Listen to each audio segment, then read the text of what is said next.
Bir dövrler Dost Mehmet deyip şahir yaşattır. Dost Mehmet oğlun vakitleri, juvar vakitleri öz oğuzunu Aycemal deyip bargayız bilen söyüşüp. Ular kamillik yaşa yetenlerine Aycemal'a başka oğadanlar pullarını deyri. Onun kıyaşıcı oğlunu bu da olup Dost Mehmet'in elinden Aycemal'a alyarlar. Dost Mehmet'im ne garip bir korayı, pul vereyim neyse pulu yok, mal vereyim neyse malı yok. Söğüşe neyse böyle oluyor, gel 40 gözünü yok, sapar gözü yok, gıyratı yok, kılıcı yok. Garip bir korayı çeresiz alıyor. Aycemal'ın toyu iyicesi baran oğlancığın cahine diktiler olayın, bir eline aşk kılca torba, bir eline paracık yani onun kıyaşıcı oğlunla. Aycemal diye gel kimiz üçüm oynarlık diye. Balam üçüm oynarlıydı, üçüm oynarlar. Par oynarlıydı, par oynarlar. Şeydik sağa giyce unku olur, yankı oğlancık ecemin yanına çektiği varlık diye. Sen ecen yanına gitmedi, şu irde olur. Ene mamalarımızdır, ayağını uzun sarpır, çağa huvalar, ucuğuna yatırıyorlar. Şeyhti dedi ya yankı, baran oğlancığın öz ucuğuna yatır diye. Oğlancık uka gitti, dandanlar sağa, 5-6 yerler volun yaşıyor. Oturan garayının diye tüyünü serpil, bir kaptala serpilen eken, yankı serpiklenem ay görünür eken. Şu aya garaydı diye, atam verdi kadrım bilmez oğlana, yalancıdan neler geçtim armağanını. Razı oldum 40 yıl yatsan zınnanını, yaş oğlan elinden kaldım armağanını deyip bir söz etti.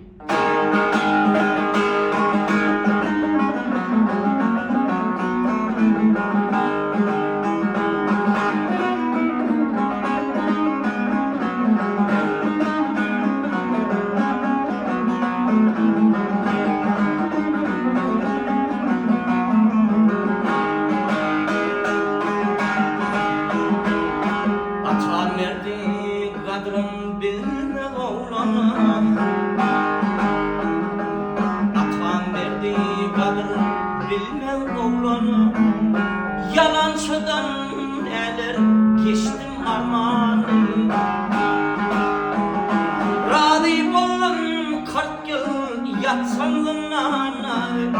Ben bir kadar sordum armağanı.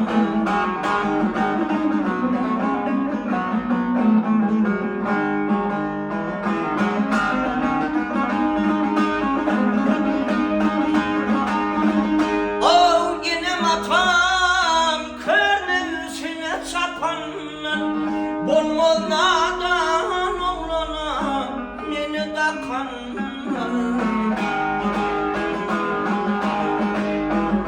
Ak gülüm dönmerler, çöpler götürler. Men var kadar soldum armağanım, armağanım en güzel.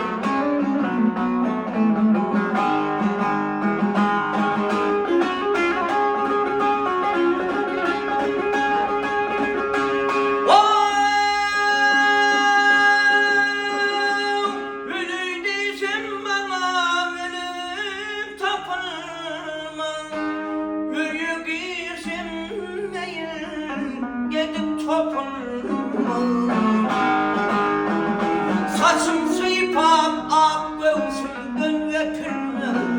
Men var kadar sordum armağanım.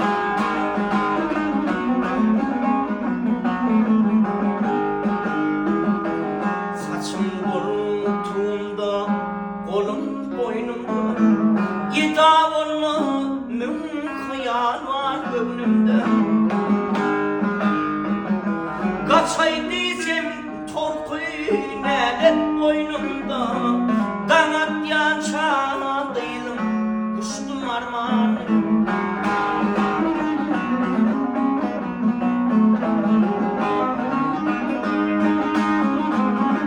O yertir turup okun yayını atar. Alsam gelir aşık Hasan geçer. Hasan yigit şakam dolaşıp yatar. Milamat bahrına düştüm armağanım. Armağanım en hıyar kaldım armağanım. Oğullar Doşlarıma yetti maksat maradım. Ay cemallir attın tükenmen oldu. Men var kadar sonum varmadı. Dost Mehmet'ten ayrı düştüm armağanım. Ey acım